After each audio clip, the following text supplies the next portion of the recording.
Aujourd'hui, quand on parle de chatbot, on entend pratiquement tout le temps parler d'intelligence artificielle.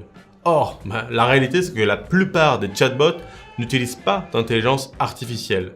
Alors pourquoi est-ce que pratiquement tout le temps on associe chatbot et intelligence artificielle? C'est ce qu'on va voir. C'est parti.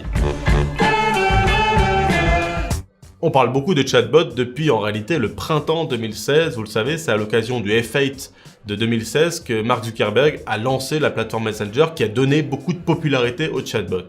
Et vous savez ce qu'il a dit à ce moment-là? Il a dit ça. So today we're launching Messenger platform. So you can build bots for Messenger.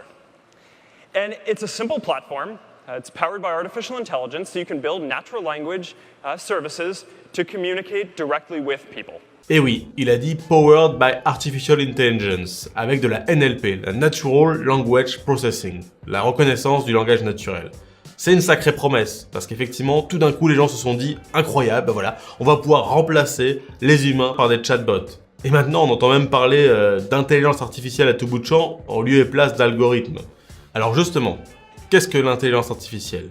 Ça représente un grand nombre de technologies, de techniques. Intuitivement, l'intelligence artificielle, c'est la capacité pour un programme, pour un ordinateur, de simuler l'intelligence humaine. Il y a une définition que j'aime bien, c'est la capacité pour un programme d'être auto-apprenant de façon récursive, c'est-à-dire qu'il va apprendre des choses par lui-même. Or, l'immense majorité des chatbots aujourd'hui ne sont pas auto-apprenants. Ils ne progressent pas au-delà de leur périmètre. Ils sont codés et déterminés par des développeurs qui vont leur donner un périmètre donné au-delà duquel ils ne pourront pas répondre à des questions. Alors pourquoi, si ces chatbots sont si idiots, est-ce qu'on parle tout le temps d'intelligence artificielle? C'est notamment à cause de la NLP, la Natural Language Processing, la capacité pour un chatbot de comprendre le langage humain.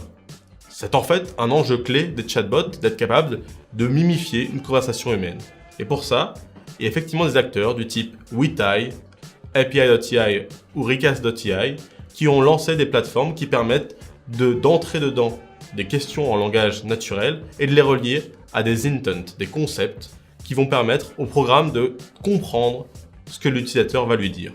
Or, ces programmes de NLP tournent et progressent grâce eux-mêmes à du machine learning.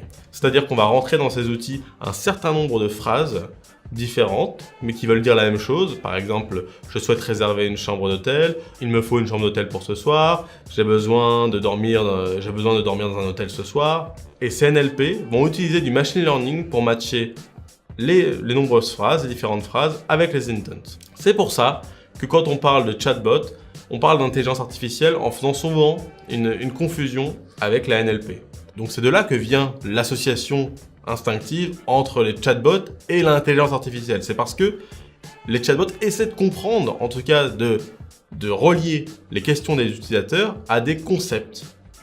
En soi, les chatbots ne comprennent pas de quoi il s'agit. Simplement, le machine learning derrière la NLP va permettre de relier ces questions à des intents et donc de servir finalement à l'utilisateur les réponses qu'il attend. La plupart des fonctionnalités des chatbots aujourd'hui ne nécessitent pas d'intelligence artificielle, comme par exemple un bot de restaurant pour réserver une table, un bot d'hôtel pour réserver une chambre d'hôtel, un bot de logisticien pour savoir où est un colis, ou un bot de coach pour savoir quelle crème mettre aujourd'hui, n'a pas besoin d'intelligence artificielle. Voilà, j'espère que cette vidéo vous a été utile. N'hésitez pas à participer dans les commentaires, à poser des questions. N'oubliez pas de souscrire également pour avoir des astuces, des news sur les chatbots et l'automatisation en entreprise. Et on se retrouve très vite pour une prochaine vidéo. À bientôt!